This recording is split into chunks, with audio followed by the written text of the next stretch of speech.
So here we go with a couple days of virtual learning. It's a little bit awkward for y'all. I know you're just sitting there watching video. It's a little bit awkward for me too because I'm in an empty classroom just talking to the nothing. So we're going to cover everything from the beginning of Atomic Structure Timeline to the end of the notes, which we would have done today in class. I'm going to cover it all because we've had so many students on virtual learning that they've not got to hear it yet. So just going to start at the beginning, go all the way through, fill in a few little holes.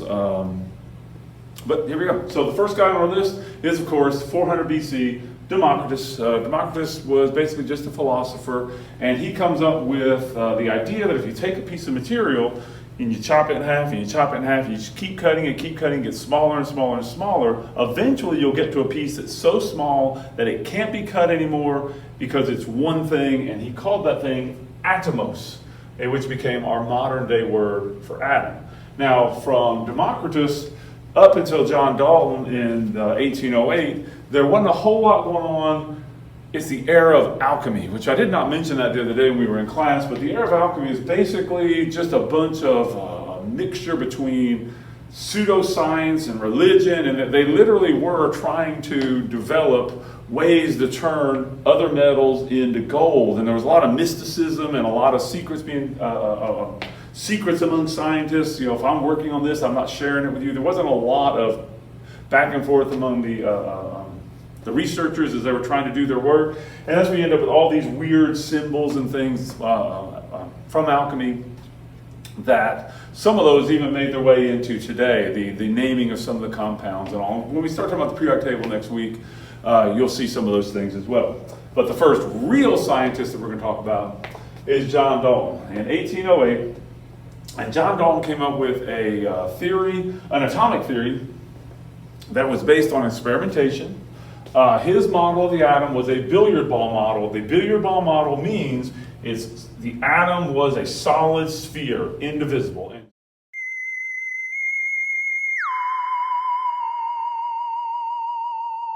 Let's take a look at Dalton's theory. Again, there are 5 parts to Dalton's theory. You do not have to know them in order or by number. What you do need to be able to do is recognize Dalton's theory and say, oh, this statement kind of sounds like Dalton's theory. I know that's part of it, and you have to know if what the parts of his theory, whether or not they're true. So number 1, again, these may not be in the same order that I did them in the other day in class. They're just the order that I was typing when I was fixing this. Number 1, clicky, clicky, there we go. Elements are composed of small particles called atoms, and that part of Dalton's theory is correct. Dalton nailed that one, that's very good. Number 2, Dalton said that atoms are indivisible. Well, we know in the modern world that we live in, we know that atoms can be split, that atoms can be broken into parts, and so we know that this part of Dalton's theory is not correct. Number 3 on the list is that atoms of the same element are identical. Well, as I mentioned the other day, he's kind of got a little bit of, they are the same in terms of the number of protons, but in terms of overall, do all atoms of hydrogen have to look exactly the same? Do all atoms of magnesium have to look exactly the same? No, that is not true. They do not have to all look exactly the same. So that's actually false. Atoms of different elements are different. That is 100% true. And last but not least, atoms of different elements combine together, that's supposed to be an R, not a 4, combine together in whole number ratios to create compounds. And that is also correct. So that is Dalton's theory, 5 parts, 3 of them are correct, 2 of them are wrong. Make sure you at least are familiar with these because you will be tested on those. There'll be some odd questions where I'm asking about, well, who said this, who said that, and one of the guys that's always going to show up is going to be Dalton. Dalton slides into Mr. J.J. Thomson. Mr. J.J. Thomson used a cathode ray tube experiment. Now, we talked about that in the video that we watched the other day, so we're very, very briefly going to look at that. He had the cathode ray tube, which basically have a metal plate here and a metal plate here, and when electricity runs through it, a beam of electrons transfers through there. If you Google or go to YouTube and just type in cathode ray tube experiment, you can find all sorts of videos which show different forms of cathode ray tube. They're pretty interesting, but you can check those out. He placed a charged plate here and here and found that the beam deflected up towards the positive. Again, if you flip the positive to the bottom, the negative to the top, it would deflect down. And he also used a magnet. When he put the magnet around it, it deflected the beam as well. And that's the typical thing you can see if you look on YouTube videos. You can find a lot of that. But through this experiment, he discovered that there are electrons in atoms. And so he discovered the electron. He discovered that the electron was at least 1,000 times smaller than a hydrogen atom.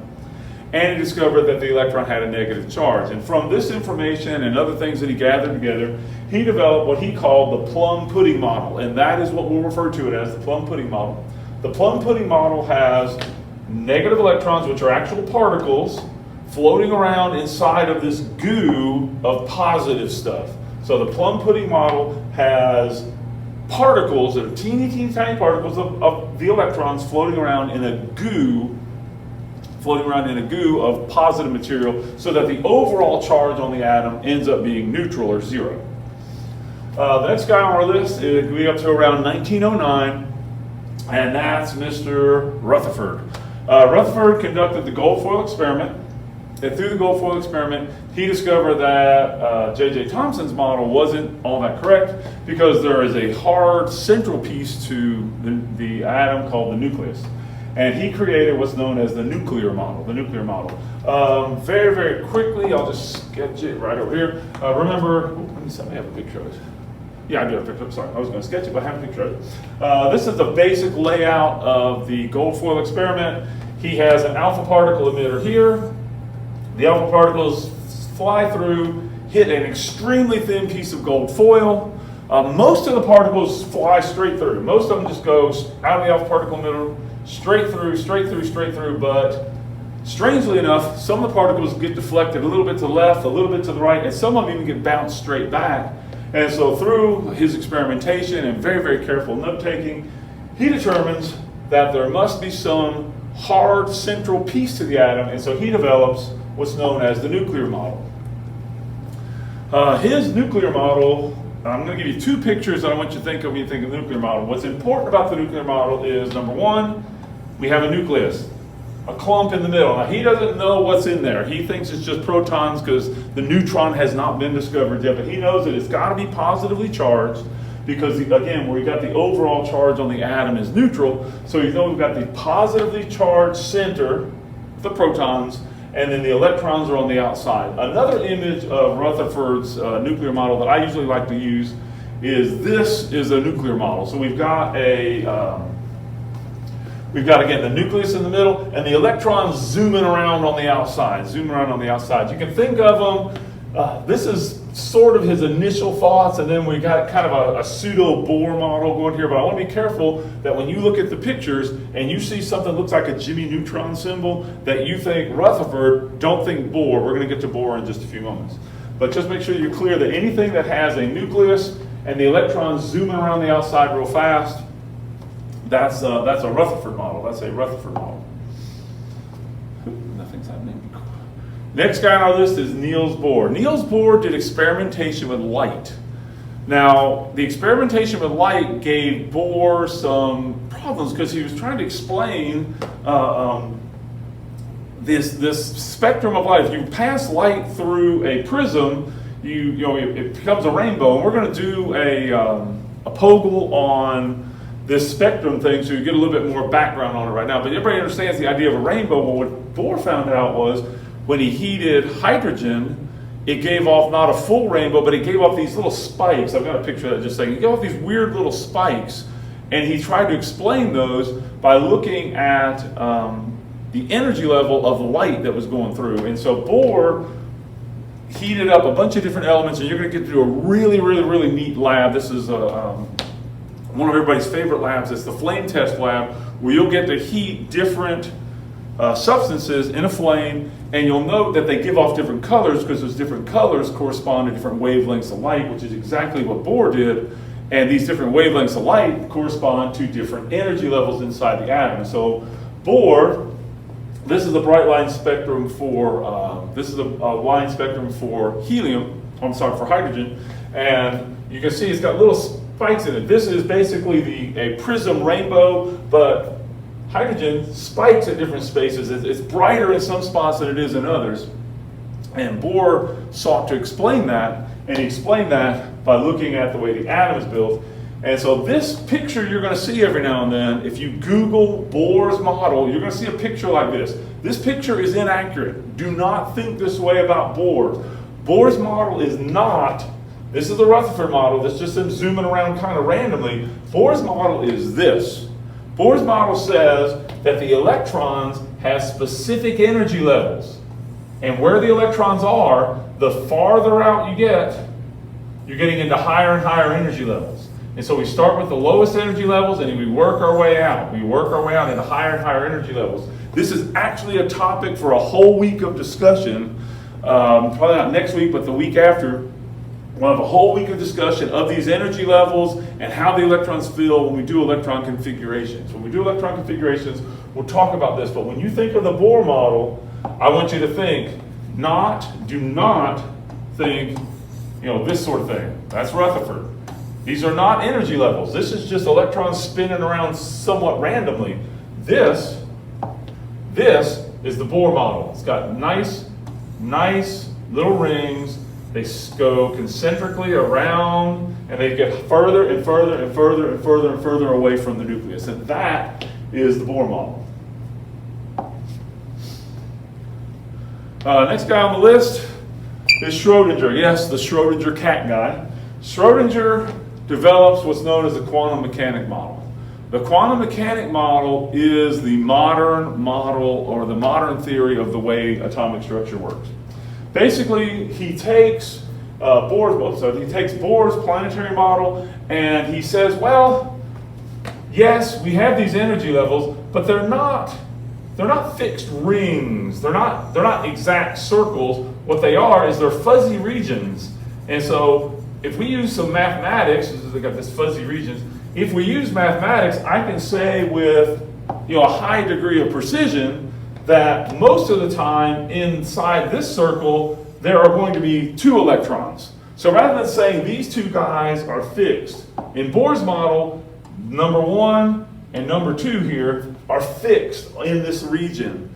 In Schrodinger's, in the quantum mechanic model, we won't call it the Schrodinger model, in the quantum mechanic model, 1 and 2 are free to go anywhere in the atom. It's just that at a given time, mathematically, this region is going to have 2 electrons in it. Not these 2 specific electrons, but they're free to zoom around. A lot of times you'll hear the quantum mechanic model described as like a beehive. So as you can see, the quantum mechanic model a little hard to draw because what you really end up with is you end up with a nucleus and then this beehive of electrons, and then we have a mathematical probability that in the region that Bohr would have called the 1s region, which again we'll do electron configurations later, in the lowest region, the 1s, there's typically 2 electrons in there.